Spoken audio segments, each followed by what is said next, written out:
Welcome to the party. I'm Sam Ekstrom of Locked On Sports Minnesota. We are still on the Julius Randle buzzer beater high on today's Minnesota basketball party. This is Locked On Sports Minnesota podcast. It's endless Minnesota Timberwolves talk with the diverse voices of your local experts. It's time for the Minnesota basketball party on the Locked On Podcast Network. Your team every day.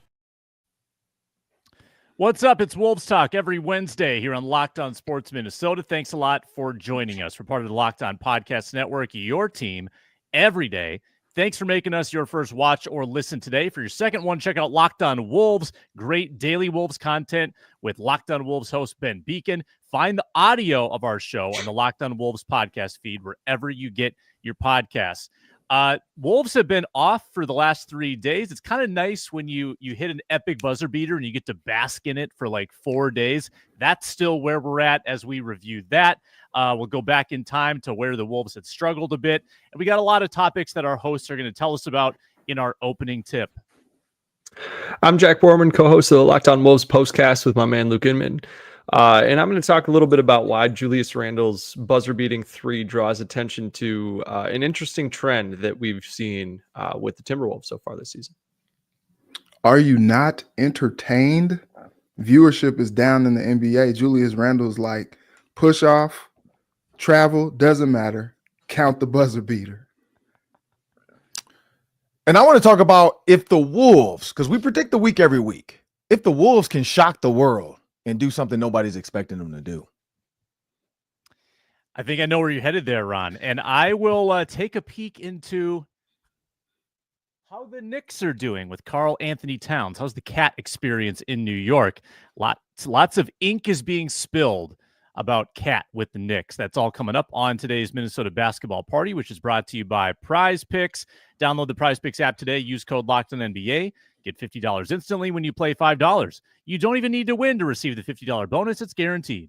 Prize Picks. Run your game. All right, let's talk about the buzzer beater. It's happened Sunday afternoon.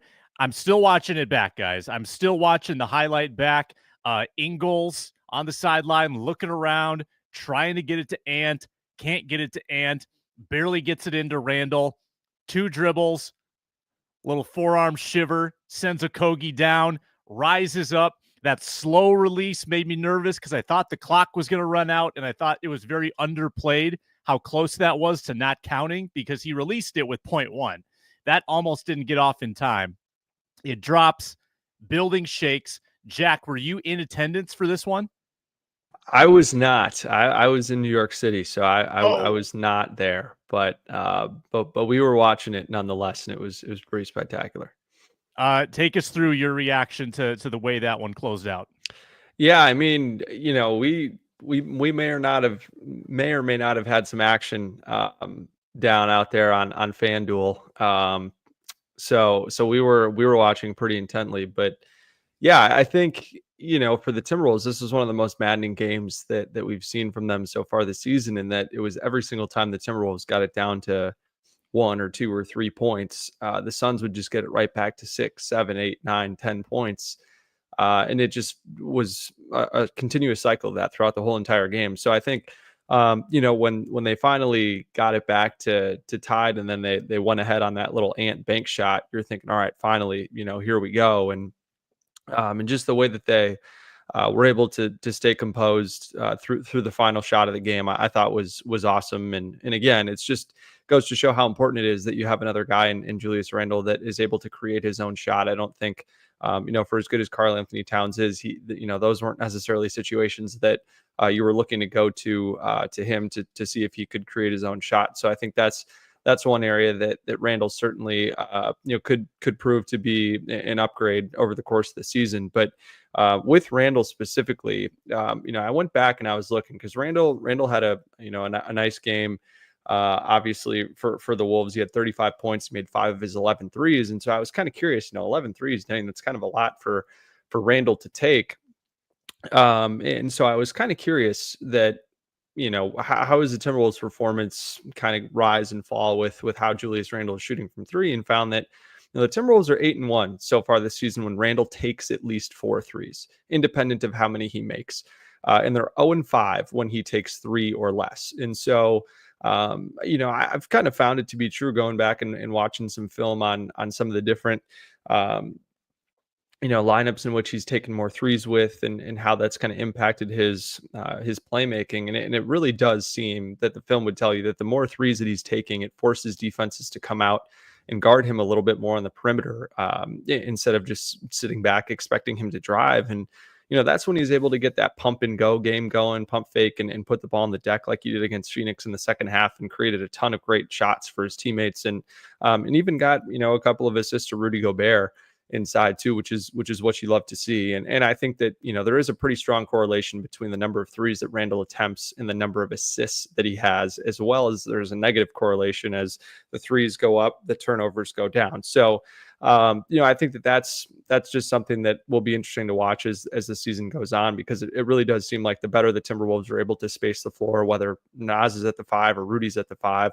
the easier it'll be for Randle to take and make open shots, but also be able to attack a spread floor. And I think we've seen Randle be really efficient, both as a scorer and as a playmaker, when he's able to, attack a spread floor and play that 5-on-4, getting downhill a little bit. So, really, really great game from Julius. It was fun to see him have that moment at home. And there was a fun moment with his son at the end, who really doesn't like, how loud it is at games, and had him out there for the last little bit. So it was cool to see his youngest son be able to see him hit that shot. So kind of a turning point moment, Reggie. It seemed like if you lose that game to a team without Durant or Beal, you sit at 7-7 for 4 days until your next game, and you have to just stew on that. You make the shot from Randle, you go to 8-6. It feels like you've won a couple games from the jaws of defeat, and suddenly you're feeling a heck of a lot better than you were a week ago in Portland. This could be the game we look back on and say, this is where it turned, not just for Randle, but for the Wolves. Yeah, remember last week we were kind of down on them. We were just like, what's going on with this team? Why can't they get straight? They just have like a synergy problem, and things just don't look great. I think Ron talked about how Anthony Edwards needs a Robin because he's Batman. And I don't know if Julius Randle watches the basketball party. I don't know if he watches Locked On Minnesota, but I guess he heard us chirping. He heard us. He's like, you know what? This calls for my heroics. Let's get it done. And, it's great, man. I think the Wolves may be starting to figure something out. I guess it's too soon to speak, just because a couple weeks ago when we thought, okay, yeah, they're about to start rolling, they didn't. And, trending around 500. But I think when we predicted the week, we were kind of like, I think Ron's first mind was like 0-3.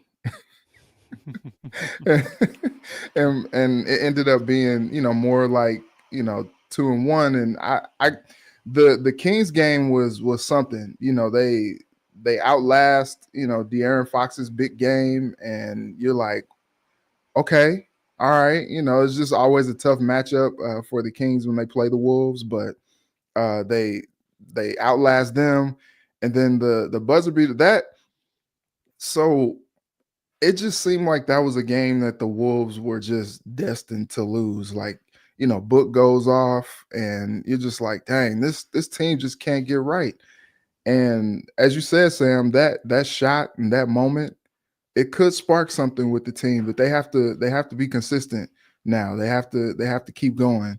They have a good opportunity against Toronto tomorrow to actually be better and string some more wins together. But that buzzer beater was great. It's so funny too, because Randle was happy that he got a chance to do it in front of his family, even though his son was just like, I don't want to be here, it's too loud in here. And the team mobs him, and the report comes out that he pushed off, that that he didn't push off, but it was a travel. And he's just like, yeah, I saw that, but doesn't matter now. And I think it's interesting because so much has been said about viewership being down right now, and people not really singularly understanding what is going on and why it is what it is. People are saying, oh, Shaq, they're shooting too many threes. The game's not enjoyable, all this. And I think it's hard to bring the consistency when you're playing a game night in and night out. I think it kind of brings a little bit more apathy, and especially when the NFL is going, the NHL is going, and you have other things that are occupying your all the TV dramas happening right now, all the Chicago shows on NBC and Law and Order on Thursdays, yeah, shameless plug. All those things are happening. And so I don't think there's necessarily one thing that you can pinpoint to say, okay, why is viewership down? I just think that, when you see, the NFL, those games are once a week, and you're like, okay, I know what we're doing once a week, and it's must see once a week, a couple times a week, I guess. But that Sunday is the day that you see most of the games. Well, when you got a game on every other night, I think it's kind of hard to lock in like that. And so when you see things like Randle doing the buzzer beater and things like that, you're like, oh, okay. Randle scored 35. You're like, oh, let's see about the Wolves. Let's see what's going on. And so I think the game will continue to grow in viewership, especially as the season gets more and more important. But I think about it too, like last night, the Celtics dropped the Cavs, first loss of the season. And that game was electric, from start to finish. And so, not that the games are boring or anything like that. Like, they're bringing it with these games, as evidence from, the Randle buzzer beater. You also had a Tatum buzzer beater. He was called for a travel too after the fact. And so the game is doing what the game is supposed to do. I just think people have other things going on, but it's still pretty exciting. Yeah, the Wolves have had a handful of games this year where the NBA will post on YouTube, like, watch the final 4 minutes of this crazy finish, because the Kings game was like that, the Suns game was like that, the Nuggets game was like that, the previous Kings game was like that. Wolves know how to close some of these big games against good teams. They don't close as well against the bad teams. Got to figure that out. But Ron, I'm saying no on the travel. In no world in the NBA is that ever called the travel. The push-off, I think, was embellished by Okogie. I think it was a clean 3, and I'm sticking to it. Yeah, so they're talking about the before the dribble, not the push-off, not the step back, because a lot of people were confused on the whole, like, oh, the NBA is coming back saying he traveled. They're talking about the pivot foot, and this has been an age-old basketball issue. College catches it a little bit more. High school doesn't even get close to allowing it. They call everything in if it just looks bad. Jason Tatum's, on the other hand, he was taking baby steps. It looked like his son was trying to walk for the first time, and he's trying to help Deuce walk. Like, come on, Deuce, you got this, Deuce. Like, he was doing happy hot feet like he was a football player. So that's two different things. Let's be straight there. That man flat out moved his feet multiple times before he even started his move. Julius Randle, and this is the problem with lefties, and it's just how they do it. And James Harden does it. When they go, they want to power dribble with their strong hand, but they realize I got to put in the other hand. So it's that move over, and that foot comes up as they're dribbling. It's literally simultaneous. So step back, I think, was legit. Push off, I think dude was just soft. Like, I don't know if that was a true push off or more so like he was leaning on that arm and Julius Randle tried to yank it away and the guy falls back, so on and so forth. But I do believe that Julius Randle and his wife sit up and watch Locked On Sports on Wednesdays. I think they're listening, and she's a big social media person, so she's probably like, babe, you gotta, they need a Robin, babe. You gotta go do this. And so I think he's truly trying to figure out how to become Robin for this team. I think that the 3-pointer, just the moment, that's your welcome to Minnesota moment. I hope, and we'll see this week because I think they have a chance to shock the world. I hope that this propels him to want to take more of those shots, to take more of that role, but also to get the ball out of his hands quicker. If you're gonna shoot it. Don't take the air out the ball. But I think it was a big moment. Watching Ant celebrate with him. I forgot who said it. Maybe Sam said it, or maybe Jack said it. Karl-Anthony Towns doesn't have that in his game. What does he have? post up moves, fade away, can shoot the three if he's open, but he doesn't have create your own step back. Like that's not his game. His game is I'm a bull in a china shop and get out my way. Two totally different games. And so maybe this fits a little bit more to keeping the floor truly spread out. And when Julius Randle drives, he's under control.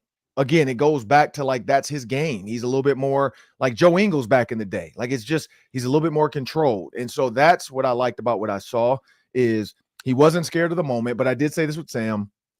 When the game is tied versus when you're down, it's a different type of mindset. When you're tied, you have no pressure. You're like, if I miss this, we're going to overtime. When you're down, then your butthole gets tight. Like you got to, if I miss this, we lose. And so I'm not saying I want to see it happen when they're down and him win the game, but I do know it's a different mindset. It's kind of like the Hail Mary when you're tied up versus the Hail Mary when you're down by 3. Like it's a totally different mindset. Shout out to the Washington Commanders. It's a different mindset. Like when you're tied up, everything feels easier and lighter. When you're down, this is for your life. And it's just different. So again, I do think they found a little bit of a Robin, but I still need to see more of a sample size, but we'll see because Reggie's right. I looked at this week and I was like, at best 1 and 2. I really did not feel like they had it in them, and they knocked off the Kings and the Suns. The Suns weren't with all their weapons though, so I give them that. So a lot of Twitter people are saying, oh, if they had their guys, Bill and Durant, they blow the Timberwolves out the water. They barely beat them without their stars. Like, okay, well, we'll see. We'll see, because the Timberwolves do sometimes play down to their opponent, and that's what it feels like right now. It feels like a champion that's playing down to their opponent. And like I want to see them put their foot in the throat of the Raptors and the Rockets, and then we'll talk about the rest later. First Wolves buzzer beater in 5 years since 2019, which tells you that Anthony Edwards does not have a buzzer beater moment yet in his career. Plenty of shots late. Plenty of shots with a couple seconds left. Has yet to hit the buzzer-beating shot, which is kind of wild when you think about how many times he's had the ball in his hands at the end of games. But Julius Randle delivers the moment. It was a big moment, and it came on the heels of a dramatic overtime game at Sacramento that was also kind of another turning point. We'll discuss that, plus where the Wolves stand in the all-important NBA Cup. We haven't forgotten about the Emirates NBA Cup. We will update those standings next on the Minnesota Basketball Party. We are brought to you today by FanDuel. Get ready to tackle NBA and NFL action at America's #1 sportsbook, because right now new customers can bet $5 and win $150 in bonus bets if that $5 bet wins. And when you're betting on the NBA in particular, it's not that hard to find a nice NBA money line that you can put $5 on, you can cash that, and you can get $150. For instance, Cleveland just suffered their first loss of the year. They're minus 900 against the Pelicans. So you can bet 5, you can win about 10 cents, but then you get 150. And then you can put it on NHL, college football, college basketball, and of course, NFL, America's favorite sport. You got the Vikings in Chicago. You can wager on that game. Dozens, hundreds of wagering options at FanDuel. So when you get that hunch, cash in at FanDuel. FanDuel.com, FanDuel Sportsbook app. Bet 5, win it, get 150. Never waste a hunch. Make every moment more with FanDuel, an official sportsbook partner of the NFL.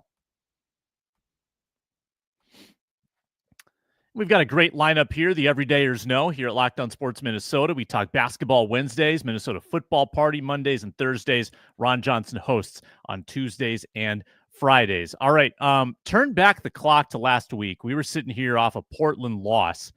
Then that night they lost again in Portland in a very disappointing back-to-back. So a little bit of a come-to-Jesus moment. They go to Sacramento in the NBA Cup. Sacramento didn't have Monk, didn't have DeRozan, and they played lights out for 3 quarters. They let it slip in about 3 minutes, lost a big lead, came back and won in clutch time to get off the schneid, if you will. Anthony Edwards, massive late in that game. Here's where the NBA Cup stands. Reggie, have you done these calculations? Now, the Wolves' point differential is bad. That could be a problem later on. But I think, Reggie, if they run the table here and Portland does them a favor and loses a couple games, which, you know, they probably will do, Wolves not dead yet in the NBA Cup. They've got 2 games left next week against the Clippers and Rockets at home. I'm still holding out hope for a trip to Vegas. How about you? Yeah, I guess so. I have not taken the time to truly understand the numbers and try to it seems a little like convoluted. It seems really difficult to understand because you're like, okay, they lost, like in terms of like wins and losses, you're like, oh, okay, they lost, like, that means that they're hurting themselves being in the running for it. And then you're like, well, but if you look at the points, and it's so crazy to try to figure the whole thing out. Not a great loss, to Portland when you think about in terms of points. But look, everything is, as Kevin O'Connell would say, everything that they want is still in front of them. And so they have a chance, but I think they just have to continue to lock in and really come together and beat some of these teams. They need to go on a little bit of a streak. And they, if this was Adam Silver's way of generating even more player interest in making these games more meaningful, you got a little bit of money on the line, you can raise a banner, they haven't done that in Minnesota, on the other side, the Lynx, but they haven't done that with the Wolves. So, that would be something really cool. A lot of people, poo-poo on the Lakers for raising that banner last year. I know, Ron, but hey, a banner is a banner, baby. You can never take that away from Darvin Ham. But it would be really cool to see the Wolves be able to raise a banner, and it's nice that they're still kind of in the running. But it's funny. It's like, yeah, do they need to just continue to win, but also just blow team? Like when they play their next few games in the Cup, like, do they need to win by like 20, 25, to make things even more interesting and to help their case? But I would like to see them do, because I felt like they played well enough to be in the running last year, but then the point differential, or whatever these arbitrary conditions are, I guess didn't align all the way, and they didn't do it. But I think the fans probably would take the Western Conference Finals run over the NBA Cup. But wouldn't it be nice to get both? Yeah, the duo. They'll get both. In soccer, they care a lot more about these. Like in soccer, you can get the treble, where it's like the FA Cup, the Premier League, the Champions League. I think I have that right. Soccer fans, come at me. Ron, beating the Kings, big for the Cup. Also just big to win a game. They lost 3 in a row at that point. De'Aaron Fox scores 60, and you still win that game late. Blew a big lead, didn't let it completely slip away. I mean, sometimes you just got to see one go in the win column. And that's what happened. And I felt like Anthony Edwards was instrumental in bringing that effort level back up. Yeah, and it wasn't just the effort level. Like I think he talked about one of his coaches, I forgot which one, kind of told him, he's like, you're playing soft. And he's like, what? He's like, you're soft. And like at one point in the game, he kind of said, you know what? All right, let me show you how soft I am. And he takes it to the cup, Michael Jordan style, and just puts his head down and say, you know what? I don't care who's in my way. I'm dunking this one. And then he dunks it, and he looks at his coach to say, okay, am I still soft? The Corliss Williamson. Yeah, from Arkansas, right? Yeah. Big nasty. And so when you look at when you look at that moment, I think that's probably part of it too. I couldn't figure out what was different about this year, and it felt different. And maybe that's what it is. Like maybe he was playing a little soft. Maybe he was kind of like taking his, like just going through the motion, saying, look, I know we're good. We're going to the, we've been to the Western Conference Finals. We're going to get back there. Versus realizing like when you guys wanted to be the guys, you were going at people every night. You were a human highlight film. And maybe that's what he needed. Maybe he needed a kick in the butt to say, I'm not going at guys. I'm not finishing strong at the rim. And so the Kings game was just one of those. I think the Suns was just a carryover kind of thing. But the Kings for sure, I feel like it was pivotal. Like, because losing to the Portland Trail, I'm never going to hate on pros. Like even the Pistons, like people try to trash the Pistons right now. These guys are still the best of the best in the world. Like you can put this team up against any other team. I'm talking about the Pistons, and they'll go kill some people overseas. But you put them in the NBA with other dogs, like it comes down to coaching and how are they playing. So when I look at like teams like the Trailblazers, no hate, but it's like the Timberwolves should blow their doors off. And the fact that they've lost to them multiple times, there's something off there, whether they're playing down to their opponent or whether there's a lack of aggressiveness. And I think Ant got it back. So I think the next time, like the Rockets, like the Trailblazers, I think the Timberwolves are going to go at them and hard. Like I think it's going to be one of those mindset games. Say, look, we got to set the tempo and we got to start putting some of these wins in, because the more wins you win against opponents you should beat, it's going to help you down the stretch to trying to stay in that top 3 seed. Jack, what was most important from that Kings game? Yeah, I think that, it was just the level of mental fortitude that a game like that requires when, you allow Sacramento to score. Does anyone want to take a guess how many possessions Sacramento scored on in a row in the third and fourth quarters?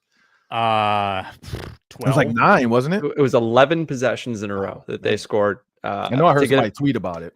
Yeah, to get it back within 2 and then eventually take the lead. I mean, and then the offensive rebounding was really tough too. I mean, Sacramento had 4 offensive rebounds in the third and fourth quarters and scored on 3 of those 4.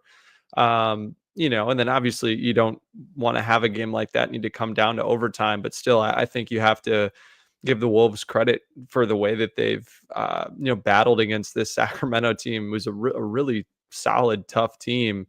For the second time this season in Sacramento, right? We saw that first game they had a few weeks back where they were down 10, 12, and then they just kind of kept scratching and clawing and fought their way back in it and eventually took over and won at the end of the game. And then the other big thing for me out of that game is that De'Aaron Fox is just exactly the type of player that the Wolves defense, even last year, really struggled with, in that he's very fast. He's electric in transition, and he can get past the first line of your defense pretty much at will. And then once he does that, he's really able to thrive in the mid-range. He's got an awesome floater game, and does an exceptional job of being able to finish around and over rim protectors. But the good news for the Timberwolves is that there aren't a whole lot of those players at the top of the Western Conference. I think maybe the closest that you can think of is either Steph Curry or Kyrie Irving, but I don't think those guys are quite at the same level of how fast they are as De'Aaron Fox. So, but yeah, I think again, you just have to, tip your cap to the Wolves for the way that they were able to just kind of band together and just by any, like we were saying earlier before the show started, it's just a by any means necessary type of game, right? And again, always nice when you can make 23s on 49 shot attempts. And the other good thing for the Timberwolves too is they only had 11 turnovers in this game, which is obviously a step in the right direction. So hopefully that you can start to continue to see that keep trending. But again, giving up 11 offensive rebounds for 20 second chance points is pretty tough and something that we'll get into here in the next segment. Yeah, the Wolves have won the last 2 with great offense late in these games. They are not winning games with great defense like they did last year. And we're going to get into some of the symptoms that are leading to this defensive decline. We've already talked about that, but it continues to be problematic. And maybe compare it to what's going on in New York, where the defense of one Karl Anthony Towns is under significant scrutiny. That's next on the Minnesota Basketball Party. We are brought to you by the absolute best way to play daily fantasy sports. It's Prize Picks. With over 10 million members and billions of dollars in awarded prizes, fantasy sports is accessible to all. It's in 30 different states, over 30 states, and you can win up to 100 times your money with as little as 4 correct picks. I'm a big fan of the flex play at Prize Picks. If your entry has 5 legs to it, you can still cash if you get 4 out of 5. You don't need to be perfect. It is so hard to get 100% correct, and Prize Picks knows that. They give you that opportunity with the flex play. I'm a big fan. You also have cross-sport entries. And with all the sports going on right now, you got hockey, you got football, basketball, college, and pro. A lot of options for cross-sport entries.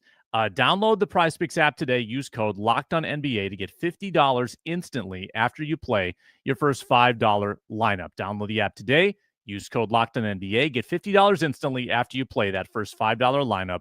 It's Prize Picks. Run your game.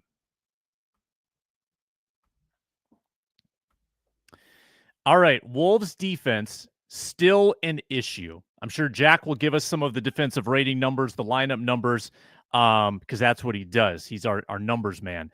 I want to go to Ron first here. Ron, it doesn't feel like any one individual is performing as well as they did last season, whether it's Rudy, like whether it's Edwards, whether it's Jaden McDaniels defensively. I think maybe you could say that Nickeil Alexander-Walker is about the only guy who kind of seems like he's the same dude. But Nas is struggling more because he's asked to play more of the 5. Nobody across the board is as tough as they were defensively. What do you read into that? Is this all a product of the trade? Man, Jack's gonna know a little bit more about like the analytics side of it. Here's one thing I'll go with this. Like Karl-Anthony Towns, like he did his job when it came to big men, but they had like a process of like Nas Reed would be on them, then Karl-Anthony Towns would be on them. And I'm talking about guys like Joker or when you're dealing with some of these bigs. I think Julius Randle has never been like a top tier defender. Like I've never considered him a guy that I would say like, yeah, this guy's going to go shut that guy down. Like that's never been his game. And so do 4 other guys need to pick up or does but like you got Rudy getting older. You got Anthony Edwards kind of going through the motions early in the season. Again, this is early in the season. Sometimes it's tougher to get into it, after coming off of a long season like that. Mike Conley's getting older. DiVincenzo, I don't really know if he was a defender with the Knicks. Like you said, Nickeil Alexander-Walker, I think Nas Reed always consistently plays defense. But it's going to come down to talk. Like when you talk to each other, you communicate well. You can make up for some of the secondary passes. You can make up for some of the stuff. And you watch the USA team and LeBron when they talked about that. Like, watch these guys out here wanting to be out here playing defense, wanting to make, this USA team go, wanting to be on the same page defensively and rotating and so on and so forth. If the communication isn't there, I think that's part of it. Other than that, at the end of the day, a coach always told me defense is about effort. And if the guys aren't giving an effort, then, that's up to the head coach to figure out where that effort needs to come from. Jack, what do you got? Yeah, I think Ron's last point is maybe something that fans don't love hearing, because I think you like hearing, more concrete, like here are 5 steps you can take. But I do think a lot of it just comes down to guys have to play harder, and it starts with Anthony Edwards. I think if he can set more of a tone defensively, especially earlier in games, and not just wait until the fourth quarter, that'll be really important. And same goes for Jaden McDaniels too. I think he's got to take a little bit more pride on the defensive end of the floor. But I think for me, it starts with their rim defense and their rebounding without Rudy Gobert. So when Rudy Gobert is on the floor, opponents are taking 27% of their total shots at the rim. That ranks 7th best in the NBA. It's a very good number. They're forcing more mid-range shots and 3-point shots than allowing shots at the rim. When Rudy is off the floor, that number balloons all the way up to almost 36%. So more than 1/3 of the opponent's shot attempts are coming at the rim. That ranks 2nd worst in the NBA, according to PBP stats. And then their rim field goal percentage is 4 percentage points better with Gobert on the floor versus off the floor. That's the difference between being 13th in the league and 22nd in the league. And then the biggest one for me is their defensive rebounding. So the percentage of opponents' missed shots that they are rebounding when Rudy is on the floor is about 75%.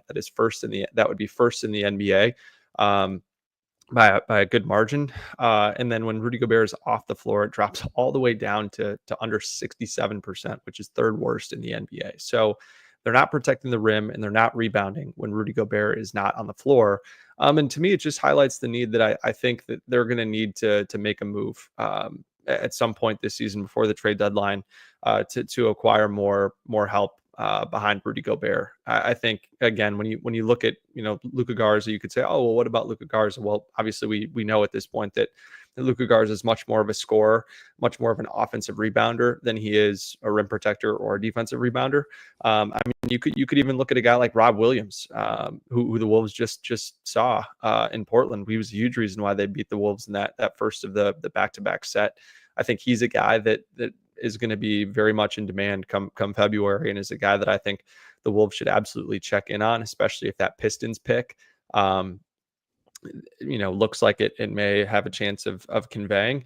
But yeah, and then I think, again, we talked about the perimeter defense just hasn't been quite as strong. I think, Mike Conley's getting picked on a little bit. The team's jumping at pump fakes too much. And their off-ball awareness hasn't been particularly strong either. I think a lot of guys have been caught napping, sagging too far off of their assignment. Then, there's a cross-court pass and a wide open three that gets allowed because of that. And then the last piece of it too is swapping out Karl Anthony Towns for Julius Randle. I think what we're seeing in New York is that Cat is a really good defensive rebounder for his size. And I think Rudy Gobert knew that.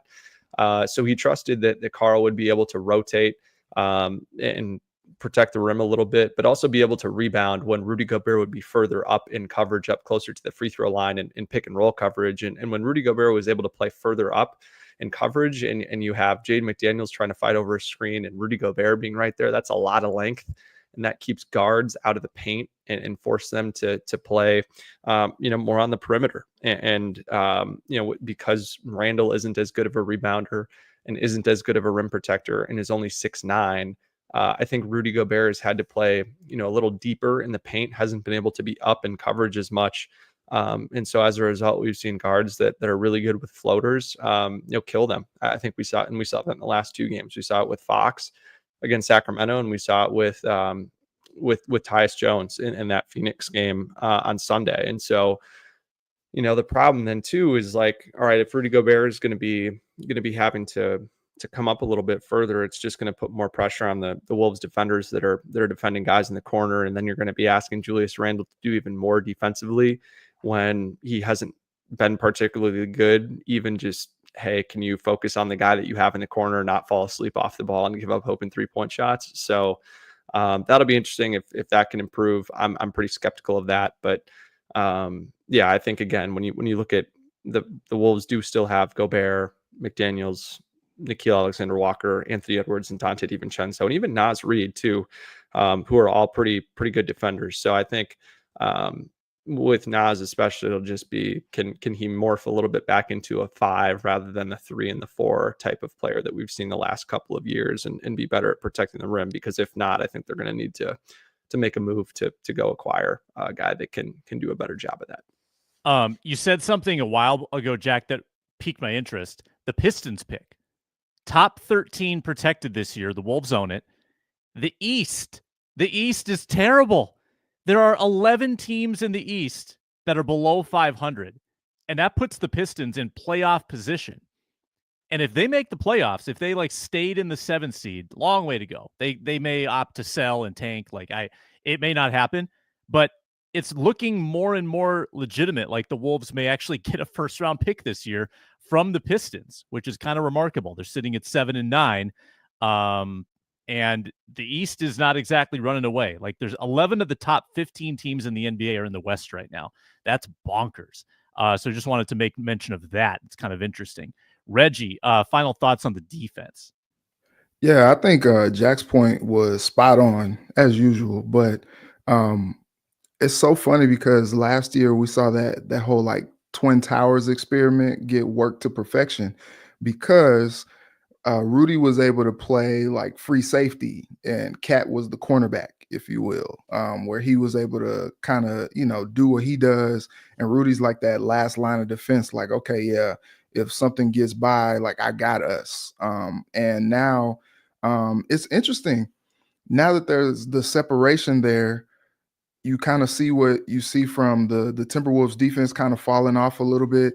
And then also Cat working with what he did last year with the Wolves, now that he's kind of solo being that guy. I always wondered how that was going to work with him being the big in New York. And so, I just read a little bit about it, and he's doing everything that you want offensively. He's averaging 26 points, 12 boards, 54% from the field. And that's good. That's great. 119.1 defensive rating. Not good. Not great. He is 22nd and 24th percentile, 15th in offensive estimated plus or minus, 270th in defensive estimated plus minus. And so when you look at those numbers, you're dang, it's like, it's off a cliff. And, now with him being in the #1 media market where they dissect everything, like it's becoming a part of what they're talking about up there in New York. Whereas, when he was with Rudy, like they formed like a pretty formidable defensive duo. And those first couple series in the playoffs where, you got the Suns, and at times, Cat going straight up on KD, and then him defending Jokic in that second round. And you're like, oh man, like this is like some of the best that we've seen Cat defensively. And then you kind of look at this Timberwolves this year where, Randle maybe looks a little disinterested. And I say maybe, being very, very lenient. Benefit of the doubt. On the defensive end. You're like, okay. And one thing we know about Chris Finch is he gets guys to buy in. Like that's one of his like special traits as a coach. And I just think that he needs a little bit more buy-in. Not a little bit. I keep being lenient. He needs much more buy-in from Julius Randle on the defensive the buzzer end. beater effect, Reg. I know. He needs much more buy-in from Randle on the defensive end, because that's something that will help the Wolves moving forward, especially on those nights where the offense is maybe not doing what we need to see from them. If they're playing better defense, it'll keep them in the games where, buckets are maybe a little bit harder to come by. And maybe too, with a better defensive effort, maybe some of these games aren't as tight as they've been as well. So I think the one thing that has been crazy is like, you seem to know what you get from guys like Jaden McDaniels, Rudy, and Nikhil, and even Ant on the defensive end when they lock in. I think if everything else fails, you want to see that from them. And I think that just needs to be a little bit more of a point of emphasis moving forward, especially, if Rudy's game has kind of evolved from what you've seen from the last couple seasons, because Cat is no longer there. You kind of need the other guys to step up and be who they are on the defensive end. And then maybe that inspires, Julius Randle to lock in as well. Yeah, Reg, you've been into that Michael Pena piece on The Ringer where he had all the great Cat numbers. You gave a couple of them, but Cat, insane offense and insane defense on different ends of the spectrum. The insanity on defense has not been the good type. Opponents are shooting 70.8% at the rim when Cat is on the court, and 54.2% when he's off of it. Like league worst in some areas with Cat, and they're 7-6. They're kind of right where the Wolves are. They're 7-6, and they're trying to figure out the defense. That's exactly where the Wolves are right now as they head into a week with 3 games. Tomorrow, they've got Toronto in Toronto. They beat up on them at Target Center last week or 2 weeks ago. Then they're at Boston. I know Ron's gonna want to weigh in on that. And then the NBA Cup game at home against Houston. 3 games. We'll start with Ron. I know you want to dig into this, Ron. What are the Wolves going to do this week? They're going to go 3-0. No, you know what? I'm going to be positive. I think they beat Toronto and Houston. I'm gonna push a little positivity out there. I think they're going to shock the world against the Boston Celtics. Like, I think they have a mental set now of like, you know what? We beat the Kings. We beat the Suns. Let's go out here and really somebody put body to Jason Tatum. Somebody really keep Jaylen Brown in check. And so I'm just hoping for a competitive game, but I'm going to stay on the positive side. I think they go 3-0. Jack. I also think that the Timberwolves are going to go 3-0. I think that no Kristaps Porzingis makes that Celtics game a little bit different. I think the Wolves are able to match up pretty nicely with a Celtics team that is a little thinner up front, provided that Nehemias Queta doesn't destroy the Timberwolves the way that Rob Williams did inside. And I think everyone on the Wolves will get up for that game. I think that that's also been an issue for the Wolves is guys not being up for every game. I think that they'll be ready to go. Should have won there last year. Let it slip in the final minutes. Although we do have the Ant versus afternoon game saga that has been going on pretty much his entire career. So we'll see how that plays out. During his nap time. He'll be fine. Reggie. I guess I'll be the one dissenter. I'll go 2-1. I think that game against Boston is a tough one that I can see them falling in, but I can see them beating up on Toronto. And that game against Houston is going to be a pretty good one. But I see the Wolves coming out on top in that one as well. And we get to see what the Wolves do for the NBA Cup court. And also, what would you rank the special court that they had for the Suns game? Out of 1 to 10, Jack, rank the court. I'd give it like a 9. I thought the aerial shots from above the rim, looking down straight at the floor, were awesome. I think it's just kind of everything with the jerseys, with the court. It's really hard to give a full opinion until you see it in action, and they always have a way of looking better once you see them in person live on players. And that's an alt court for select games, correct? That's not the full-time new court. Correct. That's the City Edition court. And we didn't really see much of it last season because the one they had last season was delayed several times because like half the courts were made by one company and the other half were made by another company. And like one of the companies was super late with all their products. And so a bunch of teams had it late, but they got it on time this year. Nice. And then we will also see on Tuesday, we will start seeing the cup court because the Wolves haven't had any cup home games yet. Correct. Yes. Reggie, what would you have rated the court? Hey, they got creative. Shout out. I'll give them an 8.5. Yeah, that's exactly what I was going to say. I like the icy lane. The icy lane. It was cold. It was cool.